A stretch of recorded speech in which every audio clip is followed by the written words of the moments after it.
આ છે અમરેલી જિલ્લાના રાજુલાથી રાજુલા ભેરાઈ રોડ ઉપર આવેલું દરિયાની દેવી બલાડ માતાજીનું મંદિર।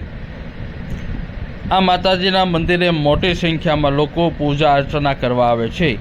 આ મંદિર 400 વર્ષ જૂનું છે અને જેનો જીર્ણોદ્ધાર અને પ્રતિષ્ઠા 25 વર્ષ પહેલાં કરવામાં આવી હતી।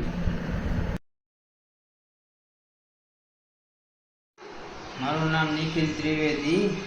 અમે બલાડ માતાજી મંદિરના પૂજારી છીએ। આ બલાડ માતાજી પીપાવા ભગતના કુળદેવી હતા। તે નિવત કરતા તે નિવત ભોગ ન થતા એટલે પીપાવા ભગતે માતાજીને દરિયામાં પધરાવી દીધા। પછી એમ કીધું કે જે મારા કુળદેવી હોય હામાં પાણીએ બહાર આવે એટલે શ્રી બલાડ માતાજી હામાં પાણીએ બહાર આવ્યા। પછી અહીંયા સ્થાપના થઈ માતાજીની, એવો ઇતિહાસ છે।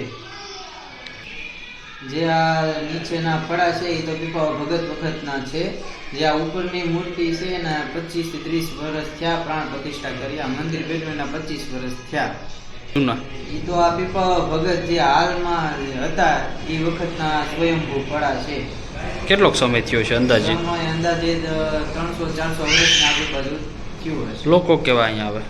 લોકો 18 વર્ષના કુળદેવી છે બલાડ માતાજી, અને સાથે બુડ ભવાનીમાં અને બહુચરમાં ત્રણેય બહેનો છે, બુડ બલાડ ને બહુચરમાં આવે। રોજ તો ચૈતર અને વૈશાખ મહિનામાં વધારે પબ્લિક હોય અને દિવાળી ઉપર વધારે પબ્લિક હોય। પછી આવે જેના કુળદેવી હોય એ દર્શન કરવા આવે। દરિયાની દેવી બલાડ માતાજીનું 400 વર્ષ જૂનું આ મંદિર છે। અહીં શ્રદ્ધા અને ચમત્કારનો અદ્ભુત ઇતિહાસો છે। અમરેલી જિલ્લામાં રાજુલા તાલુકાના પીપાવા રોડ ઉપર દરિયાની દેવી તરીકે જાણીતા બલાડ માતાજીનું મંદિર આસ્થાનું કેન્દ્ર છે। આ મંદિર માત્ર આધ્યાત્મિક સંસ્થા નહીં પરંતુ આશ્ચર્ય સાથે આસ્થાનું કેન્દ્ર છે। અહીં દર વર્ષે હજારોની સંખ્યામાં ભક્તો માતાજીના દર્શન કરવા આવે છે અને આજે આ મંદિર 400 વર્ષ જૂનું છે। તેની પાછળ અદ્ભુત લોકવિશ્વાસ અને રોચક કથાઓ પણ સંકળાયેલ છે।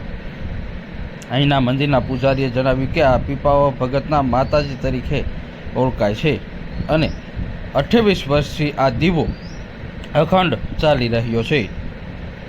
અહીં હજારોની સંખ્યામાં લોકો પૂજા અર્ચના કરવા આવે છે।